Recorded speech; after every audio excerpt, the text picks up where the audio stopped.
Welcome to the Site Study Ypres Salient. My name is Brad Manera. The Great War evolved into a war on two fronts.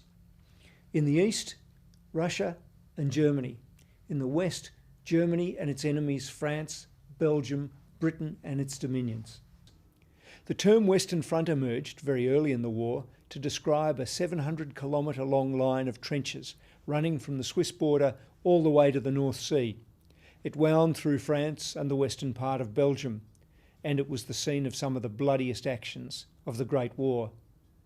By the end of 1914, a line of trenches, indeed two parallel lines of trenches, faced each other across deadly ground known as No Man's Land. As the years went by, there were constant attempts to break this deadlock, but the generals didn't know how. They'd never encountered a battlefield like this. How do you break through trench after trench, protected by barbed wire with field artillery and then heavy artillery in the background? The ancient town of Ypres in the western part of Belgium became one of the great symbols of the First World War. In 1914, early in the war, the Germans decided to try and outflank the French by sweeping through Belgium. The early German strategy required movement. To keep soldiers moving, they had to go around major points of resistance, flank them and leave those places behind so that they could be cut off and knocked out by support troops who were mopping up. This strategy failed. The German troops who swept around Ypres were then stopped and forced to dig in. Ypres was not mopped up. It remained in British hands and so created a bulge in the line of the front, which we call a salient. An easy way to understand the problems of fighting around the Ypres salient is to think about the town of Ypres as the centre of a bicycle wheel with a rim surrounding it, made up of a line of hills that give you the high ground to look over the town. On the Western Front, and in war in general, ownership of the high ground is essential. If you can own the hills, then you can see where the enemy is massing for an attack, and you can bring your artillery fire down to bear on them.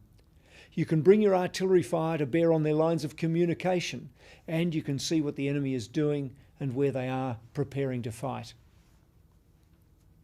So returning to Ypres, the British hold the town and the flat ground around it, but the Germans dominate the high ground, overlooking them. This means that the British have to live in the mud and the Germans can fight from the hilltops with unlimited observation and with dry socks. That really makes an extraordinary difference. Australians remember the Ypres salient for the bloody battles that occurred there in the second part of 1917. The Ypres salient became a byword for blood and mud and mass murder on an industrial scale because the British were desperate after the massive losses on the Somme in 1916 to try and find a weak point in the German line. And in 1917 they thought they'd try their luck in the Ypres salient.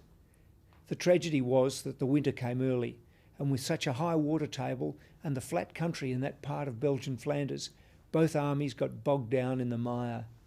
The Australians were part of the British Army that attempted to break out between June and November 1917. 38,000 Australians were killed or badly injured in those battles. Almost 500,000 British and Commonwealth soldiers killed or wounded in the Ypres salient in the second half of 1917. Ypres is a wonderful medieval town, but was completely destroyed by the war. It is remembered by Australian soldiers for the incredible suffering at the hands of sophisticated weapons and also for the miserable early winter of 1917. Indeed, the ground dragged down the dead and the wounded. Almost 80% of those who died in the Ypres salient have no known grave because the mud was so pervasive. I wish I could find a word that could describe mud that could swallow men and horses and equipment.